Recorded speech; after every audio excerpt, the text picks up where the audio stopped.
दुनिया के लिए सबसे बड़ी और खतरनाक खबर बता रहा हूं। सोचिए, इजराइल ने एक बार फिर से गुस्ताखी की है और खामनेई ने कहा है कि यह दुनिया का सबसे बड़ा कुत्ता और शैतान है और दुनिया में शांति के लिए इसका खत्म होना जरूरी है।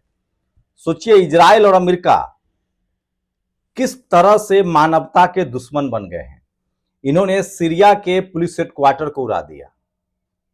इजराइल लगातार फिलिस्तीन पर लाचार, बेबस और गरीब लोगों को मार रहा है। अब एक नई घटना हुई है। वादा करके दगा देना, ये कोई इजराइल से सीखे। आपको बता दें कि खाड़ी देशों में सीरिया एकमात्र ऐसा देश था जो अमेरिका के कब्जे में नहीं था। वहां असद का शासन था। इजराइल और अमेरिका ने आतंकवादियों के साथ मिलकर असद को सत्ता से बाहर कर दिया और उसके बाद अभी 6 महीना भी नहीं हुआ है, 3 महीना हुआ है। जिन आतंकियों को असद के जगह सत्ता में बैठाया गया, अब उसी सीरिया के पुलिस हेडक्वार्टर, सेना के मुख्यालय को उड़ा दिया गया है और उस आतंकी संगठन ने अब कहा है कि ये हमारे साथ ये इजराइल ठीक नहीं कर रहा है। इसका मतलब है कि अब खाड़ी देशों में इजराइल की मदद करने वाला कोई देश नहीं बचा। इस वीडियो में बताऊंगा। रूस ने कहा है कि मेरे मिसाइल के रेंज वाशिंगटन डीसी और न्यूयॉर्क तक है। अगर अमेरिकन मिसाइल मॉस्को पर गिरा तो अमेरिका के सारे शहर तबाह कर दिए जाएंगे। चीन ने कहा है कि अगर अमेरिका ताइवान के साथ खड़ा हुआ तो हम उसको क्रश कर देंगे। नॉर्थ कोरिया ने कहा है कि इजराइल और अमेरिका मानवता के दुश्मन हैं और इनका खात्मा होना बहुत जरूरी है। तो क्या हम वर्ल्ड वॉर 3 के मुहाने पर खड़े हैं और इस सब के पीछे है इजराइल? नमस्कार, मैं शंभू कुमार सिंह और आप देख रहे हैं नेशनल दस्तक। जी हां, आज की सबसे बड़ी खबर है। सोचिए, अमेरिका की लगातार कोशिश थी, खासकर ट्रंप जब से सत्ता में आए तब से उनकी कोशिश थी, और लालच कैसे इंसान को पागल बना देता है। खैर, अमेरिका में अब तक कुछ तो स्थिति अच्छी थी, कुछ तो चीजें बची हुई थी, लेकिन सोचिए, ट्रंप के लालच ने अमेरिका को रास्ते पर खड़ा कर दिया है। 1 दर्जन से ज्यादा देशों में ट्रंप के सेना थे, ट्रंप के सैनिक भी थे, उसका तेल पर कब्जा भी था और वो लगातार चाह रहा था कि फिलिस्तीन और गजा पर अब हमारा कब्जा हो गया है, लेबनान पर कब्जा हो गया है, ईरान को बमबारी करके तबाह कर दे और उस पर कब्जा कर ले। ये बड़ी कोशिश थी। अब साफ हो गया है कि ये आतंकवाद जो इजराइल कहता है, अमेरिका कहता है कि वो आतंकवाद के खिलाफ लड़ रहा है, ये झूठ है। अब साफ हो गया है कि मुस्लिम देशों पर अमेरिका कब्जा करना चाहता था और अब उसके मंसूबे साफ हो गए हैं और अब सारे मुस्लिम देश मिलकर इजराइल पर हमला करने वाले हैं। ईरान ने कहा है कि इजराइल कुत्ता है, एकदम मतलब कैसे कैसे शब्द इस्तेमाल किए खामनेई, जो दुनिया के सबसे बड़े नेता हैं, खासकर ईरान के लिहाज से देखे, खाड़ी देशों के लिहाज से देखे तो सोचिए, ये शब्द मेरे नहीं है। इजराइल तो कैंसर जैसे ट्यूमर की तरह है, जिसे जड़ से खत्म करना जरूरी है। इजराइल एक कुत्ते की तरह है जो अमेरिका के पट्टे से बंधा है और उसके कहने पर ही सब कुछ करता है। अमेरिका और उसके पालतू इजराइल से लड़ने में कोई बुराई नहीं और उसके पीछे नहीं हटना चाहिए। ये सबसे बड़ी खबर बता रहा हूं। सोचिए, सद्दाम हुसैन को अमेरिका ने झूठ फैलाकर मारा कि उसके पास रासायनिक हथियार हैं। गद्दाफी को झूठ फैलाकर मारा। दुनिया भर में वो सत्ता परिवर्तन कराता रहता है और अपने पिट्ठू को बैठाता रहता है। सीरिया में भी उसने एक पिट्ठू को बैठाया था और असद को देश छोड़ना पड़ा था, जिसके बाद पता नहीं क्या हुआ, फिर से इजराइल ने अपने ही पिट्ठू पर हमला किया है और इसके बाद खाड़ी देशों का पूरा प्लान बदल गया है। पहले ही ईरान की जीत से खाड़ी देश लगातार एकजुट हो रहे थे और अब तो साफ हो गया है कि सीरिया के हमले के बाद इजराइल का बचना नामुमकिन ही नहीं, अब तो असंभव है।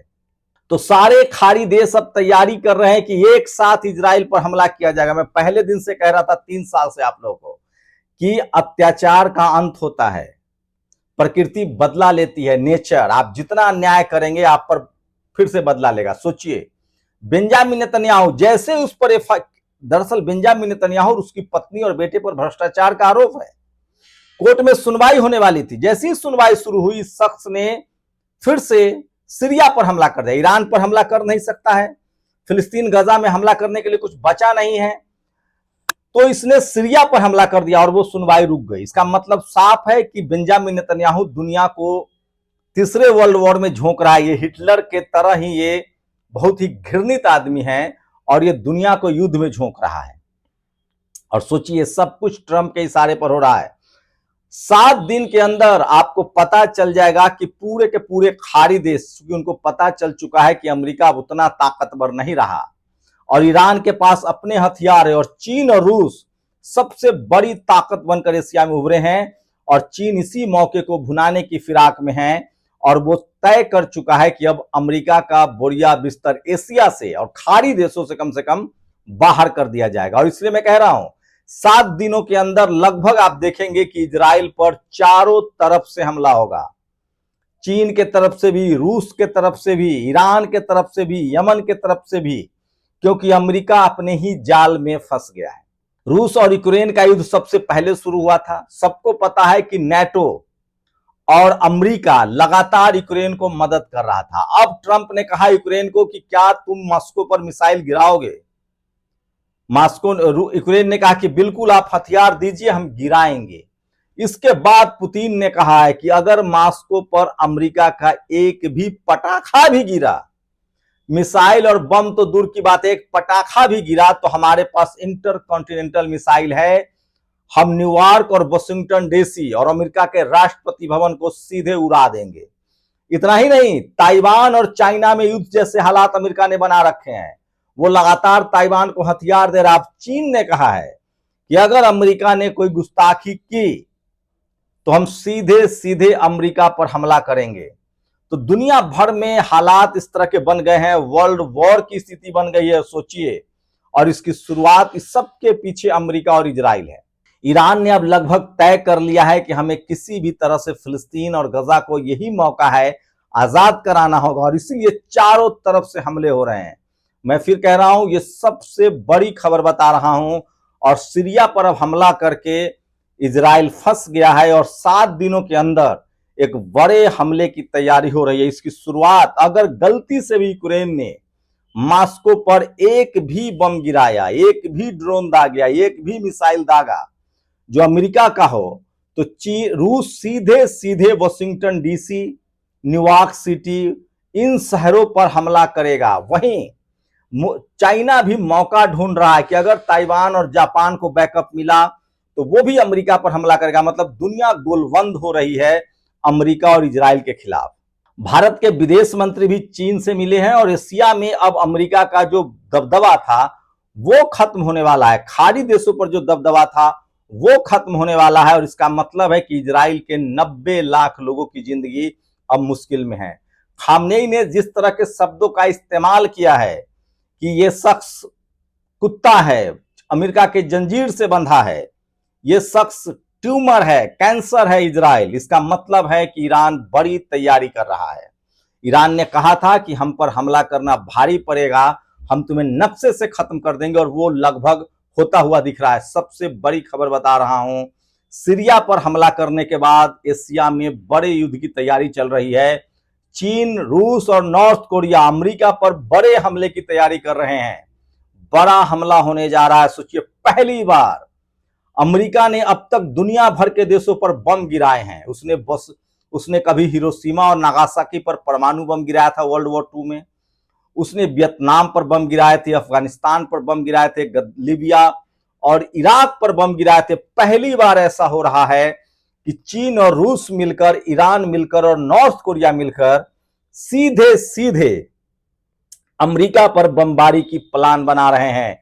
तो दुनिया में अब 2 ही देश एक साथ रह गए हैं, इजराइल जो एशिया का हिस्सा है और अमेरिका। वही नाटो देश बीच बीच में धमकी दे रहे। अभी भारत को भी धमकी दिया है कि अगर आपने ईरान और रूस से तेल खरीदा तो हम 100% टैरिफ लगाएंगे। ये नाटो भी कह रहा। तो सोचिए, यूरोप और अमेरिका सबसे कमजोर वक्त में है। एशिया का समय आ रहा है। एशिया के भारत हो, रूस हो, चीन हो, नॉर्थ कोरिया हो, ये सब देश मजबूत बनकर निकल रहे हैं। और इसमें सोचिए, बुद्धिस्ट भी हैं, मुस्लिम्स भी हैं, एथिस्ट भी हैं और क्रिश्चियंस भी हैं। तो एशिया का जो देश है वो सब एकजुट हो रहा है। ईरान और भारत की दोस्ती आपसे छुपा हुआ नहीं है। तो मिला जुलाकर अब इजराइल जो एशिया का हिस्सा है उसका खात्मा तय है और एशिया की तरफ से अब रूस और चीन, नॉर्थ कोरिया, ईरान, ये 4 देश अमेरिका पर बमबारी की तैयारी कर रहे हैं। तो सोचिए, दुनिया वर्ल्ड वॉर के मुहाने पर, और इसके लिए जिम्मेदार है बेंजामिन नेतन्याहू और डोनाल्ड ट्रंप। शुक्रिया। दस्तक की आपसे गुजारिश है कि अगर इसको बचाना चाहते हैं तो नेशनल दस्तक को सब्सक्राइब करने के लिए रेड कलर के सब्सक्राइब बटन को दबाएं, फिर बेल आइकन की घंटी दबाएं। नेशनल दस्तक को बचाने के लिए बहुत जरूरी है कि हर खबर को शेयर करें, लाइक करें, कमेंट जरूर करें।